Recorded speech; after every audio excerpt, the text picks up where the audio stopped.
আসসালামু আলাইকুম সবাইকে। আজকে আমি এই সুন্দর নেক ডিজাইনটি আপনাদের সাথে শেয়ার করব। তো এখানে প্রথমে আমি বক্রম নিয়ে নিয়েছি এবং মাঝখানে আরেকটি ভাঁজ দিয়ে নিলাম। এবার গলার চওড়া নিয়ে নিচ্ছি এখানে 2.5 ইঞ্চি।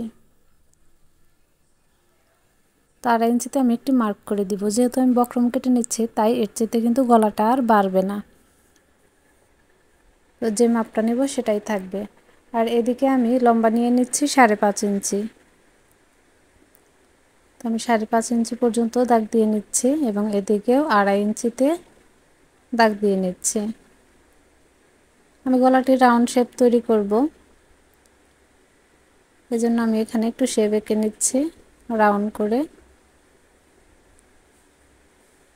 তো এভাবে একটু নিচের দিকে দাগের বাইর দিয়ে আমি রাউন্ড শেপটি করে নিয়েছি।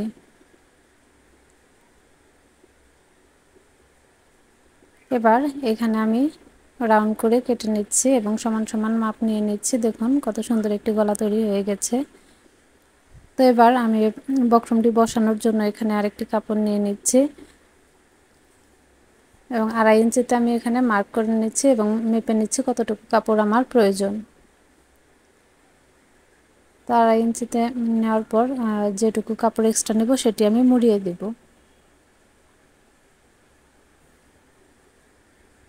তো এই কাপড়টি আমি কেটে বক্রমের উপর বসিয়ে নেব। তো এভাবে বসিয়ে সাইডে যে বাড়তি অল্প কাপড় থাকবে সেটি আমি মুড়িয়ে সেলাই করে নিব। দেখুন আমি রাউন্ড বরাবর কেটে নিয়েছি এবং এভাবে মুড়িয়ে আমি চতুর্পাশে সেলাইটি করে দিব। তো আমি সেলাই করে নিয়েছি এবং বাড়তি যে কাপড়ের অংশটুকু আছে সেটুকু আমি কেটে ফেলে দিচ্ছি। এবার জামাটি আমি সামনের গলাটি ভাঁজ করে নিয়েছি এবং 2.5 ইঞ্চিতে মার্ক করে নিচ্ছি।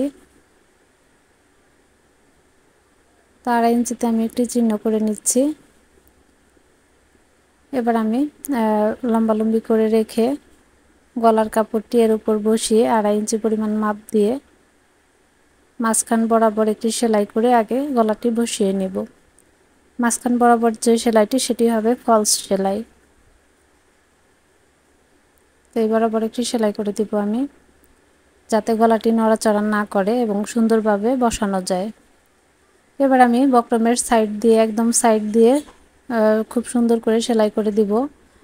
তো বক্রমের উপরে কিন্তু সেলাই ওঠা যাবে না, তাহলে গলাটি ঘুরিয়ে নেওয়া যাবে না। তো আমি সাইড দিয়ে সেলাই করে নিয়েছি।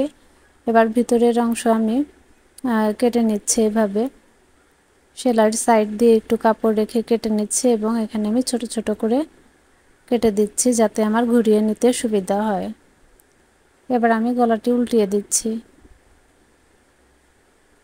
দেখুন উল্টিয়ে নেওয়ার পর এরকম হয়েছে। এবার গলার ডিজাইনটি করার জন্য আমি লাল কাপড়ের লম্বা নিয়ে নিয়েছি 3 ইঞ্চি এবং এর মাঝখান বরাবর আমি ভাঁজ দিয়ে আরেকটি সেলাই করে দিব। তো আমি সেলাই করে নিয়েছি এবং এটি উল্টিয়ে দিব আমি সেফটি পিন একদিকে গেঁথে এবং ভিতরের দিকে ঢুকিয়ে দিয়ে এভাবে উল্টিয়ে নেব। তো আপনারাও এভাবে খুব সহজেই উল্টিয়ে নিতে পারবেন। দেখুন আমার উল্টানো হয়ে গিয়েছে।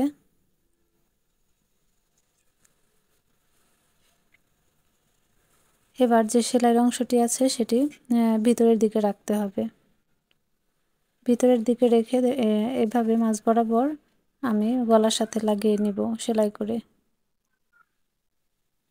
এইভাবে ধরে আমি একটু সেলাই গেঁথে নিব।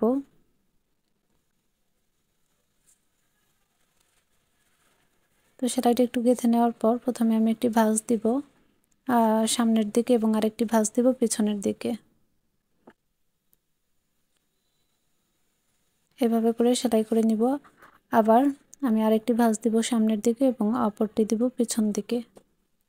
তো এভাবে বক্স কুচির মতো তৈরি করে নিতে হবে এবং প্রত্যেকটাই একইভাবে করে নিতে হবে এবং সমান সমান করে কুচিগুলো দিয়ে নিতে হবে।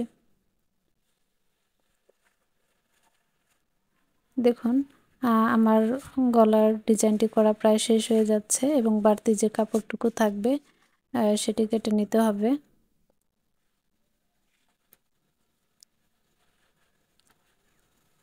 তো তো বাড়তি কাপড়ের অংশটুকু আমি এখন কেটে নিব।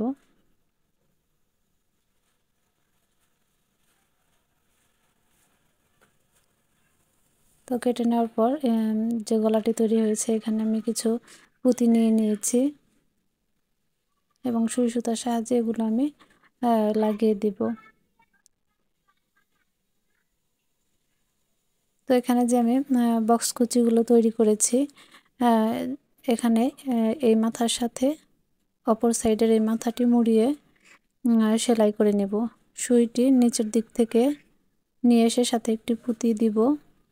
দেওয়ার পর একটি মাথার সাথে জয়েন করে অপর মাথার দিকে আবার দিয়ে নিচের দিকে করে সেলাইটি করে নেব এবং নিচের দিকে একটি গিঁট দিয়ে দিব যাতে সেলাইটি লুজ না হয়ে যায়। এবং আবার অপর সাইডেও আমি একইভাবে দুইটি মাথা একসাথে করে মাঝখানে পুঁতি বসিয়ে সেলাই করে নেব এবং পিছন সাইডে আবার গিঁট দিয়ে দিব। এতে সেলাইটি অনেক টাইট হবে এবং ধোয়ার পরেও লুজ হয়ে যাবে না। তো এইভাবে করে আমি সবগুলোই পুঁতি লাগিয়ে নিব। দেখুন কত সুন্দর দেখা যাচ্ছে। তো আপনারা চাইলে এভাবে হাতাতেও করে নিতে পারেন, তাহলে দেখতে আরো সুন্দর লাগবে এবং সালোয়ারেও করতে পারেন, তাহলে সম্পূর্ণটাই ম্যাচিং হয়ে যাবে।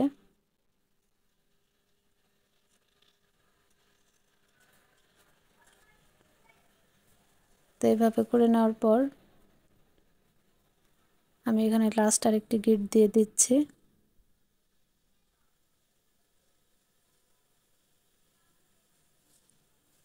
কেটে নিয়েছি। দেখুন গলাটি কত সুন্দর হয়েছে। এভাবে আপনারাও তৈরি করতে পারেন আপনাদের পছন্দ অনুযায়ী জামা। তো সবাই ভালো থাকবেন, সুস্থ থাকবেন। আল্লাহ হাফেজ সবাইকে।